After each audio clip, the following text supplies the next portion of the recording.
Let me ask you something. When was the last time you sat down for a meal that changed your life? I'm not talking about a bad review on Yelp or a server getting your order wrong.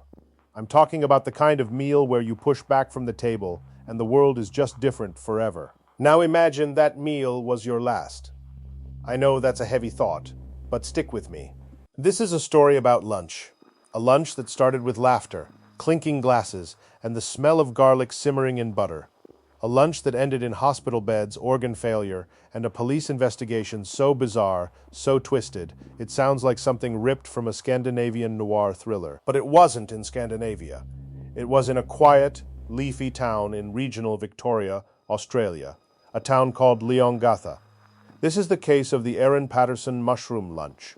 And I promise you, by the time we're done here, you'll look at a simple beef Wellington in a whole new, deeply uncomfortable way. I mean it. You might never order it again. To understand what happened, you have to understand the setting. Leongatha is the kind of town where people wave at each other from their front porches. It's about an hour and a half southeast of Melbourne, nestled in the rolling green hills of South Gippsland. It's dairy country. Lush paddocks, winding country roads, and a main street with a bakery that's been there for generations. In towns like that, everyone knows everyone. Gossip travels faster than the morning milk run, and in July of 2023, the gossip would become a nightmare. Let's set the scene. It's July 29th, winter in Australia. It's cold, it's damp, it's the perfect weather for a hearty, home-cooked meal. A woman named Erin Patterson invites her former in-laws over for lunch. Now, just pause there for a second, because that detail alone is loaded former in-laws. Most of us try to avoid our ex's parents, right? Awkward silences, forced smiles. The occasional holiday card sent out of obligation. But Erin, she opens up her home. She's going all out. Honestly, that already raised my eyebrows. But okay, maybe she's just a nice person. Let's keep going. The guest list. Dawn and Gail Patterson. Dawn is a retired local pastor, a pillar of the community. Gail, his wife, a respected figure in town. They're in their 70s. Also joining them is Gail's sister, Heather Wilkinson, and her husband, Ian Wilkinson. Ian is a local Baptist pastor. So 4 guests, all in their late 60s and 70s, all heading to Erin's house for a winter lunch. Now, to really grasp the weight of this gathering, you need to know a bit about the people involved. Don Patterson wasn't just any pastor. He had served the Corumba Baptist Church for decades. He was known for his gentle manner, for visiting the sick, for officiating weddings and funerals with a quiet dignity. Gail was his steadfast partner. She ran the Sunday school, organized the church potlucks, was the kind of woman who remembered everyone's birthday. Heather Wilkinson was Gail's sister. They were close, the kind of sisters who spoke on the phone every day. Her husband Ian was pastor at the Burwood East Baptist Church, a vibrant congregation. Ian was known as a fixer. If something broke at the church, he'd have his toolbox out before you could say handyman. He was fit, healthy, a cyclist who rode those same Gippsland hills for fun. These weren't reclusive hermits. They were active, beloved members of their communities. And on that Saturday, they were all in one place. Erin prepares the meal. According to police statements later, she serves a beef Wellington. For those who don't know, a beef Wellington is a fancy dish. It's a tenderloin steak coated in pâté and duxelles, which is a finely chopped mixture of mushrooms, then wrapped in puff pastry and baked. It's a dish for special occasions. It's a dish that says, I put in the effort. It's also a dish that if you wanted to hide a particular ingredient would be perfect. The mushrooms are chopped so fine they become almost a paste. You wouldn't see a telltale cap or stem.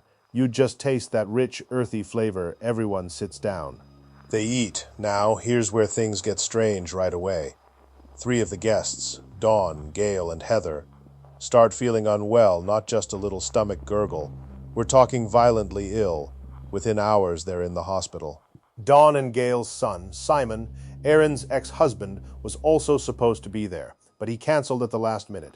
He was going to come, but he pulled out. Why? That's a question that would haunt the investigation. Simon later told police he had a gut feeling not to attend. Whether that was intuition or something more concrete, we don't yet know. But the fact remains, he was the only one on the guest list who didn't eat the meal. The 4th guest, Ian Wilkinson, doesn't get sick immediately. His symptoms come later, but for 3 of them, the clock is ticking. Doctors are baffled. This isn't standard food poisoning. There's no bacteria like salmonella showing up in the tests. This is something aggressive. It's attacking their livers. It's shutting down their organs one by August 4th. Just 6 days after that lunch, Gail Patterson is dead. Her sister, Heather Wilkinson, is gone the next day. Don Patterson, the retired pastor, holds on for a few more days, but he passes away on August 9th. 3 people dead within 2 weeks, all because they ate lunch. Ian Wilkinson, the surviving guest, remains in a coma for weeks. He needs a liver transplant to live. He's fighting for his life, while the other 3 have lost theirs.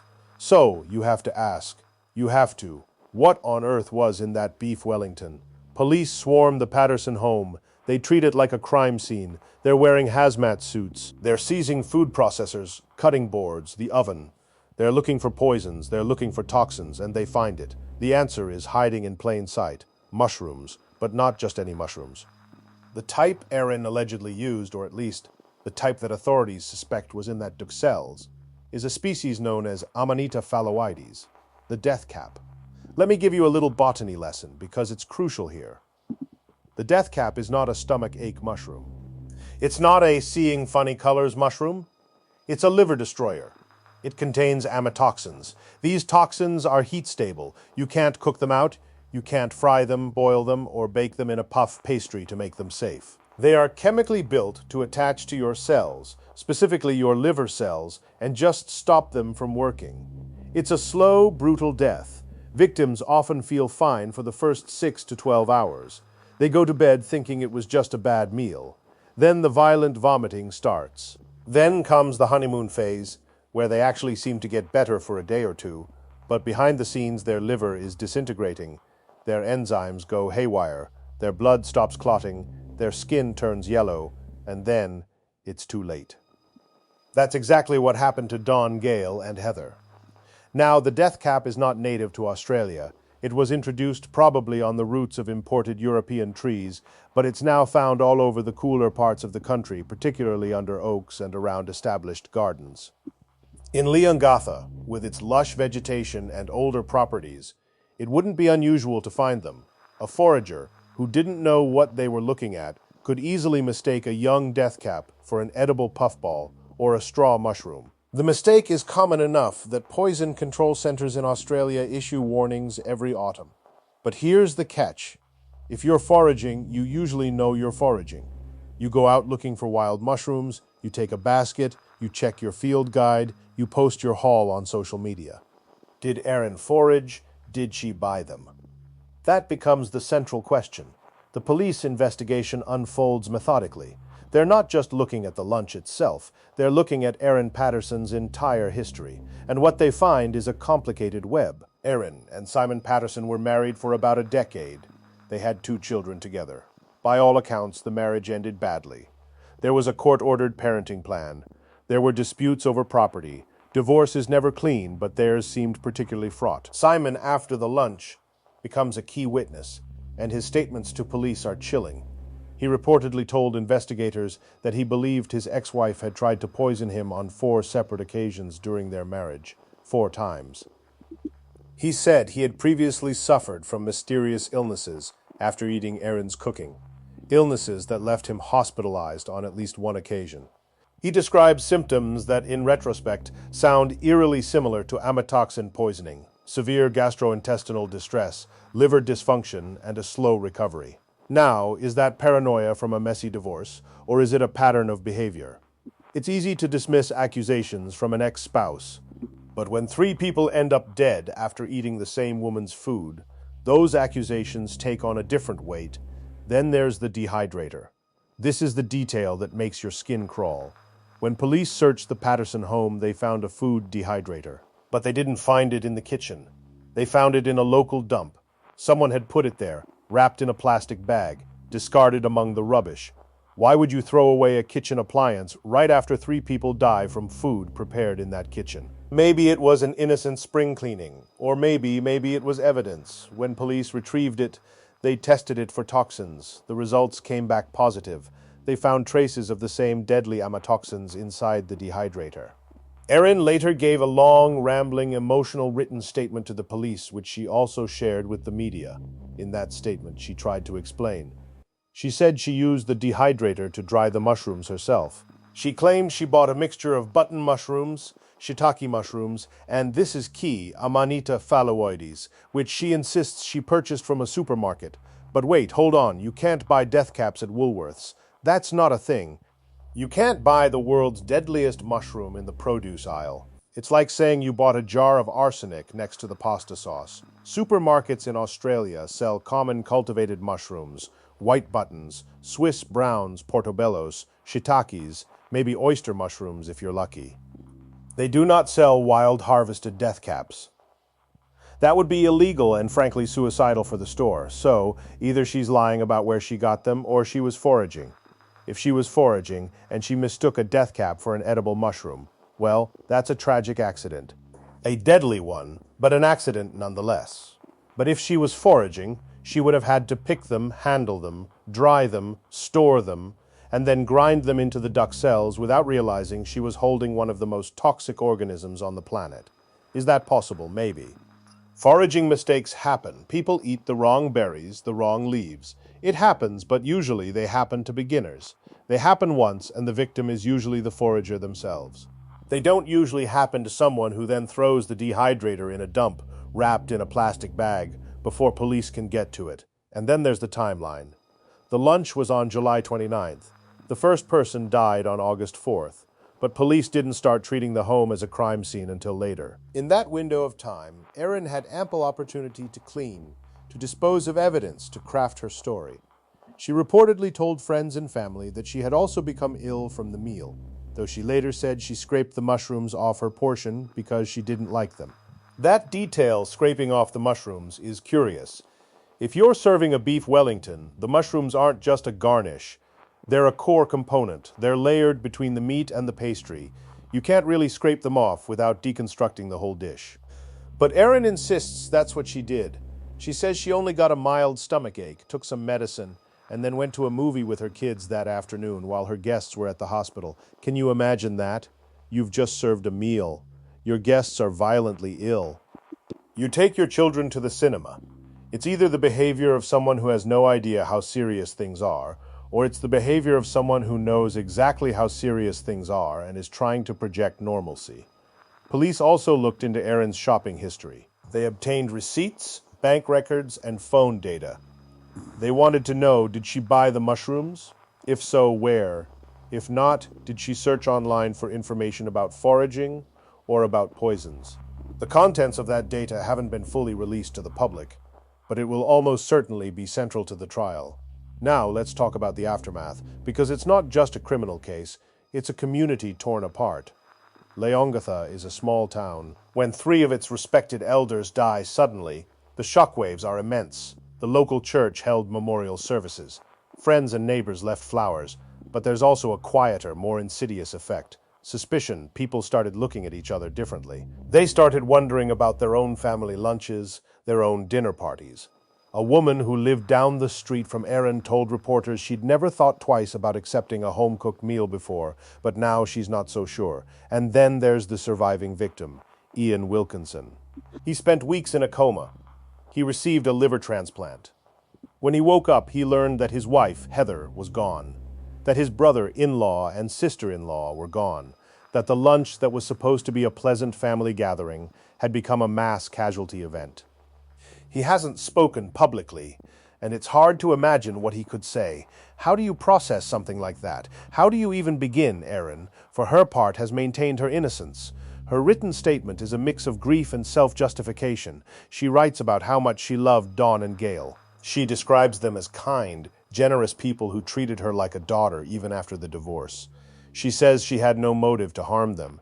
She suggests that maybe the mushrooms were contaminated at the store or that someone else may have tampered with them. She even floats the idea that her ex-husband, Simon, might have had something to do with it. But investigators have found no evidence linking Simon to the poisoning. And remember, Simon wasn't there. He didn't eat the meal. If he had wanted to harm his ex-wife's family, why would he poison a meal he wasn't going to eat? It doesn't add up. As the investigation continued, more details emerged about Erin's behavior in the days following the lunch. According to court documents, she allegedly tried to mislead police about where she had obtained the mushrooms. She initially said they were from a supermarket, then amended that to include a mix of supermarket mushrooms and dried mushrooms from an Asian grocery store in Melbourne. Then she mentioned the dehydrator. Each version of the story seemed to shift slightly, covering different gaps. The police also seized electronic devices. They're looking for search histories. Did she look up death cap mushroom symptoms? Did she research liver failure? Did she look up how long amatoxin takes to kill? These are the kinds of digital breadcrumbs that have convicted people in other poisoning cases. If those searches exist, they'll be devastating to her defense. But if they don't exist, if her devices are clean, that could bolster her claim of innocence. Of course, someone sophisticated enough to poison 3 people might also be sophisticated enough to cover their digital tracks, or use incognito mode, or borrow a friend's computer. It's not a slam dunk either way. Now, let's step back and look at the bigger picture. The Erin Patterson case has drawn comparisons to other infamous poisoning cases. You might remember the mushroom murder case from the 1980s in Japan, where a woman killed her husband with poisonous mushrooms. Or the case of Yulia Solovyova in Russia, who allegedly used mushrooms to murder her in-laws. There's something about mushrooms, their natural ambiguity, their connection to the earth, their quiet lethality, that makes them a perfect tool for someone who wants to kill without a gun or a knife. But what makes this case so haunting is the domesticity of it. It's not a dark alley. It's not a drug deal gone wrong. It's a lunch, a Beef Wellington, a family gathering. It forces us to confront an uncomfortable truth. The people we eat with are the people we trust. We let our guard down around family. We don't test our mother's cooking for cyanide. We don't inspect our aunt's casserole for suspicious mushrooms. We assume that if someone is sitting at our table, they want us to be there, to be well, to be happy. But what if they don't? What if the person passing the bread basket is nursing a grudge that's been festering for years? What if the person who cooked the meal has been waiting for the right moment? That's the horror of this case. It's not the mushrooms themselves, it's the betrayal. In November 2023, Erin Patterson was arrested and charged. The charges are staggering: 3 counts of murder and 5 counts of attempted murder. The attempted murder charges include her ex-husband, Simon, as well as the surviving guest, Ian Wilkinson, and, in a chilling twist, 3 other alleged incidents that occurred between 2021 and 2022. That means police believe she may have tried to poison people on at least 3 other occasions before the July lunch. They're not saying who those other alleged victims are, but you have to wonder. Were they family members, friends, neighbors, people who got too close? The case is currently before the courts. Erin remains in custody, awaiting trial. Her lawyers have indicated she will plead not guilty, and so the story isn't over. It's just entered a new phase. So where does that leave us, as listeners, as people who weren't there, who didn't know Dawn or Gail or Heather or Ian? What are we supposed to take from this? I think it's this: we're all vulnerable, not just to poison, but to the people we let into our lives. We trust our family because we have to. We can't live in a state of constant suspicion, but sometimes that trust is misplaced. Sometimes the person who seems the most normal, the most accommodating, the most willing to host a family lunch is hiding something dark. There's also a lesson here about mushrooms, if you want to get practical. Never eat wild mushrooms unless you are absolutely 100% certain of their identity. And even then, maybe think twice. The death cap is responsible for more than 90% of all fatal mushroom poisonings worldwide. It's not a rare freak occurrence. It's a consistent killer. If you're in Australia or anywhere with temperate climates, learn what it looks like. Teach your kids, stick to the supermarket, but more than that, this case is a reminder that the veneer of normalcy can be paper thin. Erin Patterson's home, by all accounts, was tidy. She was a devoted mother. She made elaborate meals. She invited people over. She seemed, on the surface, like a perfectly ordinary person. And yet, 3 people are dead, and the police believe she tried to kill more. It makes you wonder, how many other quiet, unremarkable people are out there, harboring grudges, waiting for the right moment? How many family lunches have been served with a side of malice? I'm not saying we should all become paranoid. I'm not saying you should stop accepting dinner invitations, but I am saying that this story sticks with you. It lodges in your brain like a splinter. The next time you sit down for a family meal, you might think about it. You might look at the dish in front of you and wonder just for a second what's really in it. Because sometimes the deadliest things aren't lurking in dark alleys. Sometimes they're right there on the table wrapped in puff pastry, waiting to be served. The trial of Erin Patterson will likely be one of the most closely watched in Australian legal history. It will hinge on forensic evidence, witness testimony, and the credibility of the accused. Whatever the outcome, the families of Dawn, Gail, and Heather will never get their loved ones back. The community will never feel quite as safe. And a simple, elegant dish, Beef Wellington, will forever carry a shadow. As for Ian Wilkinson, he continues to recover. He has returned to his faith community, though his life is irrevocably changed. He lost his wife, his sister-in-law, his brother-in-law. He lost his health for a time. He will carry the physical and emotional scars for the rest of his life. And Erin Patterson sits in a cell waiting for her day in court. She maintains her innocence. She says she loved her former in-laws. She says she would never hurt them. But the evidence, as it stands, paints a different picture. A picture of a dehydrator in a dump, a story that changed over time, and a family lunch that became a death sentence. We'll have to wait for the trial to see which picture is real. Until then, this case remains a mystery wrapped in a riddle, hidden inside a pastry. Thank you for listening. If you'd like to stay updated on this case, I'll include links to reliable news sources in the description. And remember, be careful who you break bread with. You never know what they might be serving.